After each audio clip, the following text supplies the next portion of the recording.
مولانا روم رحمۃ اللہ تعالی علیہ آپ اولیاء اور نیکوں کی صحبت کے متعلق نیک بندوں، اللہ کے برگزیدہ بندوں اور اولیاء کی صحبت کے متعلق آپ ارشاد فرماتے ہیں، ہر کے قحط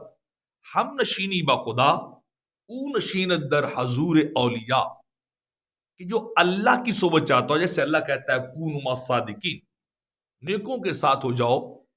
اچھے لوگوں کے سنگ ہو جاؤ، ان کی صحبت کو، ہم نشینی کو اختیار کرو۔ تو اگر کوئی شخص یہ چاہتا ہو کہ مجھے اللہ کی صحبت، اللہ کی ہم نشینی نصیب ہو جائے، اللہ کا قرب نصیب ہو جائے، تو یہ تو ممکن نہیں ہے کہ وہ براہ راست کوئی ایسی محفل ہو جہاں خدا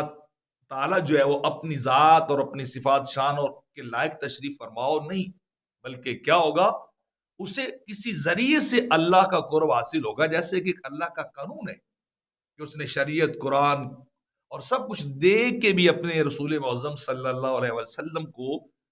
بھیجا، ایک وسیلہ بنایا خدا تک پہنچنے کا۔ تو اب چونکہ نبوت کا دروازہ بند ہے تو ولایت کا دروازہ کھلا ہے۔ وہ اولیاء جو متبع ہیں، جو آقا علیہ الصلوۃ والسلام کی اتباع کرنے والے ہیں، شریعت پہ چلنے والے ہیں، اللہ کے برگزیدہ ہیں، متقی ہیں، تو ان کے پاس بیٹھ ہر کے خواہد ہم نشینی بخدا، جو چاہتا ہے میں اللہ کے قریب بیٹھ جاؤں، اسے اللہ کے بندوں، اولیاء، اللہ کے ولیوں کی سنگت اور صحبت کو اختیار کرنا چاہیے۔ کیونکہ آقا علیہ الصلوۃ والسلام سے بھی پوچھا گیا تھا کہ حضور ہمیں بتائیے کن لوگوں کے پاس ہمیں بیٹھنا چاہیے، تو آقا علیہ الصلوۃ والسلام نے ارشاد فرمایا اذا رأوا ذکر اللہ، ان لوگوں کے پاس بیٹھو جنہیں دیکھ کر تمہیں اللہ یاد آ جائے، یعنی اللہ والے۔ اللہ اللہ کیے جانے سے اللہ نہ ملے، اللہ والے ہیں جو اللہ سے ملا دیتے ہیں۔ تو اللہ کے نیک بندوں کی صحبت کو اختیار کرو تو تمہیں اللہ کے انوار و تجلیات ان کے وسیلہ سے حاصل ہوں گے، ان کے ذریعے اور ان کے توسل سے تمہیں حاصل ہوں گے۔ جو چیز تم نہیں حاصل کر سکتے براہ راست ڈائریکٹ، تو پھر تم ان کے قریب ہو جاؤ جنہیں اللہ کا قرب حاصل ہے۔ جو اللہ کے قریب ہے تو وہ اللہ کے اولیاء ہے، صلحاء ہے۔ اور پھر آپ فرماتے ہی کہ اس رفیل وقت اند اولیاء مردہ راضی شاہ حیات است و نما، کہ جو اللہ کے ولی ہے نا، یہ اس رفیل کی طرح ہوتا ہے، یہ پھونک مارتے ہیں تو زندگی حاصل ہو جاتی۔ مطلب کیا ہے کہ مردہ دل آدمی جب ان کی صحبت میں جاتا ہے، جب ان کی قربت اور مائیت میں جاتا ہے، تو جو انوار و تجلیات انہیں اللہ کی بارگاہ سے حاصل ہو رہے ہوتے ہیں بوسیلہ مصطفیٰ صلی اللہ علیہ وسلم، تو ان انوار و تجلیات سے انسان کا وہ مردہ دل زندہ ہو جاتا ہے۔ وہ دل جو گناہوں کی وجہ سے بالکل سیاہ ہو چکا ہوتا ہے، بالکل ہدایت کو، نیکی کو قبول نہیں کر رہا ہوتا، واعظ و نصیحت اس پہ اثر نہیں کر رہے ہوتے، تو ان کے انوار و تجلیات اس سیاہی کو، اس کالک کو، دل کو دھو کر اس دل کو مجلہ اور مصفہ اور مزکہ کر دیتے ہیں،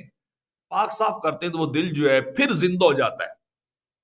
پھر وہ دل اپنے مقصد حیات کو پا لیتا ہے۔ تو یہ اسرافیل کی طرح ہوتا ہے کہ ان کے قریب جاؤ تو انوار و تجلیات جو ہیں وہ حاصل ہوتے ہیں۔ اور پھر مولانا روم رحمت اللہ تعالی علیہ فرماتے ہیں مسجد کو اندروں اولیاء است، مسجد سجدہ گاہ جملہ است آن جا است، کہتے ہیں جو ان کے دل میں مسجد ہے نا، جو انہوں نے اپنے دل کو بیت اللہ بنا رکھا ہے، کعبۃ اللہ بنا رکھا ہے، جو دل ان کا اللہ کے انوار و تجلیات کا مرکز بن چکا ہے، وہاں سب مخلوق سجدہ گاہ، ان کی سجدہ گاہ سجدہ کرتی، وہاں اللہ موجود ملتا ہے۔ وہ دل اس کا مرکز ہے،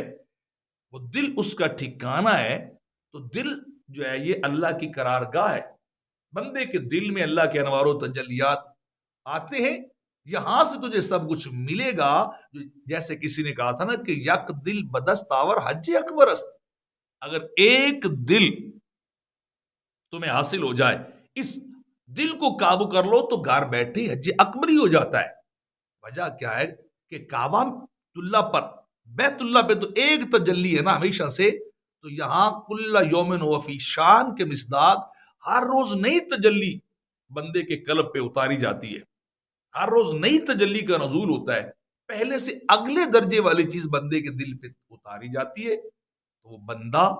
بندے کا دل کیا ہے؟ وہ اصل قبلہ گاہ ہے. مولانا روم رحمت اللہ تعالی فرما رہے ہیں اس مسجد کو آباد کر، اس گھر کو آباد کر، اس کی طرف جو ہے توجہ کر، جس کے متعلق سلطان باؤ رحمت اللہ علیہ بھی فرماتے ہیں کہ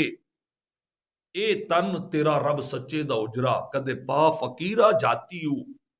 نہ کر منتا خاج خجر دیا تیرے اندر آب آیاتی ہو،